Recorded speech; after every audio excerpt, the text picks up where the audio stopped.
बिस्मिल्लाहिर्रहमानिर्रहीम। मोहतरम नाजरीन, अस्सलामु अलैकुम। आज की हदीस रिज्क और औरत। कहते हैं कि रिज्क औरत के नसीब से मिलता है। मशरिकी मुआशरे में रिज्क कमाने का सारा भार, बोझ मर्द पर होता है। अगर मर्द कमाऊ है तो वह रिज्क कमा लेगा, और अगर वह गरीब नखटू है तो शायद वो अपना खर्च भी नहीं उठा पाएगा। तो फिर ऐसे में औरत के नसीब का रिज्क से क्या ताल्लुक है?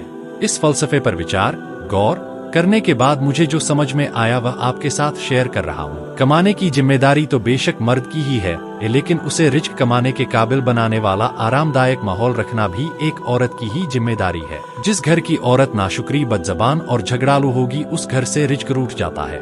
और ऐसा मैंने देखा है। घरों में एक भाई बहुत अच्छा कमा खा रहा है, जिसकी पत्नी हर लिहाज से सब्र शुक्र वाली होती है और पति की इताअत व फरमाबरदारी करती है। और एक भाई अंधकार की दुनिया में है, कमाने को उसके पास कुछ भी नहीं है। उसकी बीवी ने दूसरों की पत्नियों को देखकर उससे लड़ाई झगड़े और नाफरमानी पर उतरी है, और अपने घर वालों के सामने अपने पति को बेइज्जत रखती है। जब सुबह घर से निकलते हुए अपने शौहर को खरी खोटी बातें सुनाकर भेजेगी, और शाम को जब वह वापस आते हैं तो सांस भी नहीं लेने देती और न्यूज चैनल की तरह शुरू हो जाती है, तो ऐसे आदमी की मानसिक और शारीरिक शक्ति फालिज जदा हो जाती है, जिसके कारण वह सामाजिक हवाले से बाहर की दुनिया के साथ अच्छा रवैया रखने में असफल हो जाता है, और इसी वजह से उसके रिज्क के दरवाजे एक एक करके बंद होते चले जाते हैं। हासिल कलाम यह है कि अगर औरत अपने घरों में हमेशा खौरो बरकत देखना चाहती हैं, तो उन्हें केवल 4 बातों का ध्यान रखना होगा। 1. पति को खुशनुमा और मोहब्बत के माहौल में घर से विदा करें। 2. घर में घुसते समय पति का उसी माहौल में स्वागत करें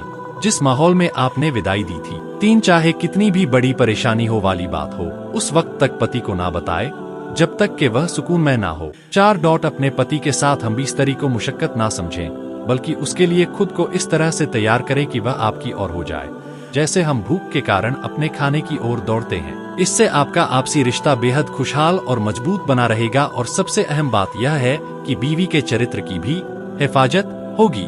इससे हमें ये मालूम होता है कि मियाँ बीवी का आपस में प्यार और मोहब्बत से रहना बेहद जरूरी है। 2. वातिया। एक औरत और 3 बुजुर्गों का वाक़या बयान किया जाता है कि एक औरत किसी काम के लिए घर से बाहर निकली। इतने में उस औरत ने घर के बाहर बैठे 3 बुजुर्ग अजनबियों को देखा।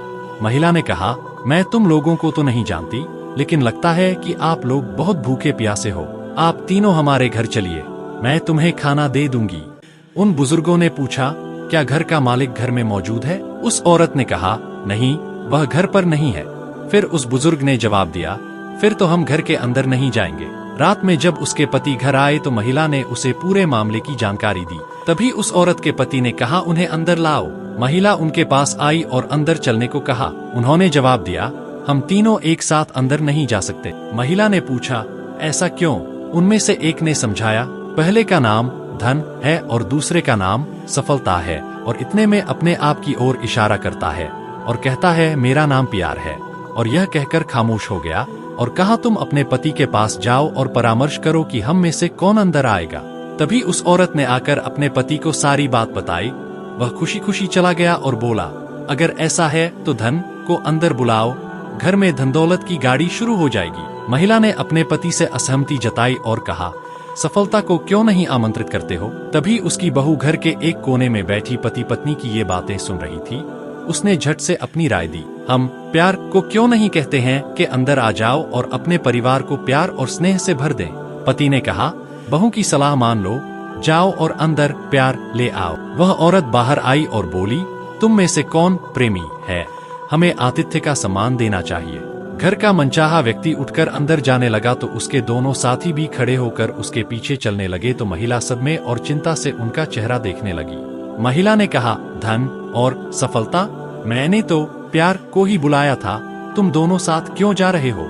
उन दोनों ने उत्तर दिया, यदि आप एक को धन या सफलता में से एक कहते तो बाकी 2 बाहर रह जाते, लेकिन क्योंकि आपने प्रेम कहा है, हम उसके साथ होते हैं जहाँ भी वह होता है। जहाँ प्रेम है वहाँ धन और सफलता भी होगी।